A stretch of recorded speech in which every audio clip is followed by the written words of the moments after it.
Opa, tudo bem? Antes de começar esse vídeo, eu só quero falar que eu tenho um podcast chamado Diário de um Jovem Moderno, que é um podcast bem informal na qual eu compartilho meus pensamentos. E hoje, junto desse vídeo, saiu um novo episódio, dessa vez sobre individualidade.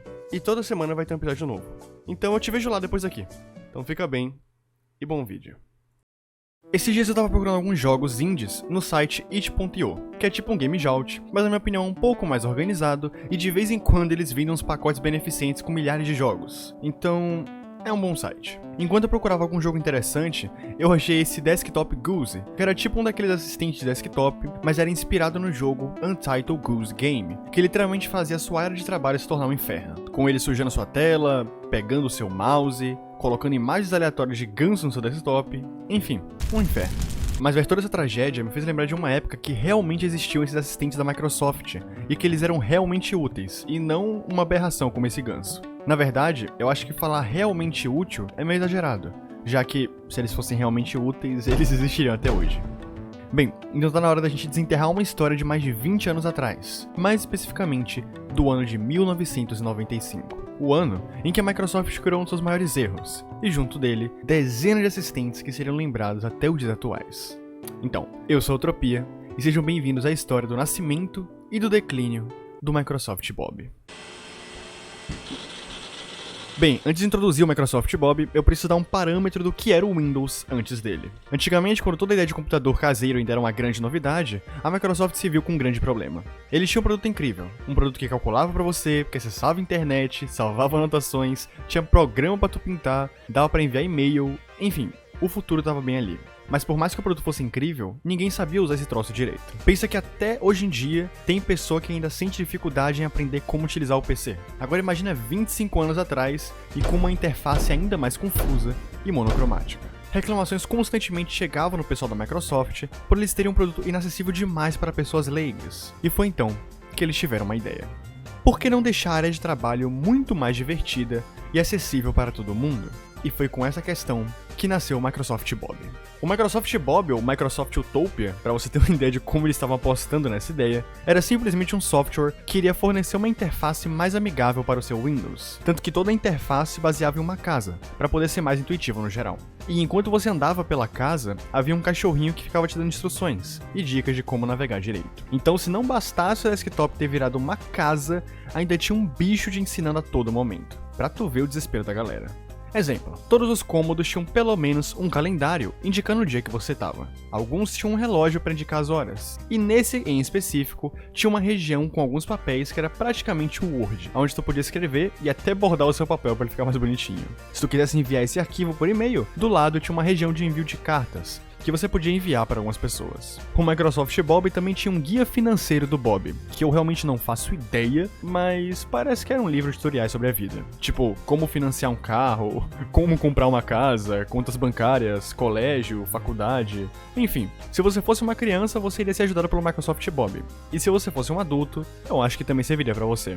Já que, na minha opinião, aquela aba sobre como financiar um carro não seria tão útil pro Pedrinho de 8 anos de idade. Mas mesmo que o Bob parecesse interessante e realmente lúdico para usuários novos, ele tinha muitos defeitos, e infelizmente, se tornou um dos maiores fracassos da Microsoft. Vamos lá, eu vou tentar listar pra vocês por que esse programa ele não iria funcionar. Primeiro, ele era pesado demais pra época. Era necessário comprar um processador mínimo de 486 com 8 MB de memória RAM, 30 MB de espaço e uma placa gráfica com 256 cores VGA. E por mais que atualmente as configurações pareçam patéticas, lá em 95, a maioria dos computadores não atendia os requisitos, tornando o programa pesado demais para a maioria das pessoas. Segundo, tá bom que ele ajudava, mas não era atrativo o suficiente para justificar o preço inicial de $100, tirando todos os gastos que você ia ter depois, como, sei lá, o preço de enviar um e-mail. E sim, naquela época enviar um e-mail era pago. Terceiro, o Windows 95 estava sendo lançado, e com ele viriam novidades incríveis. Por exemplo, o Windows Explorer, que a gente conhece como aquela pastinha amarela que nos ajuda a encontrar programas e organizar nossas pastas. Então, se o sistema operacional já estaria evoluindo para se tornar mais acessível, tu preferiria comprar um PC melhor e ainda pagar $100 pelo programa? Ou só esperar?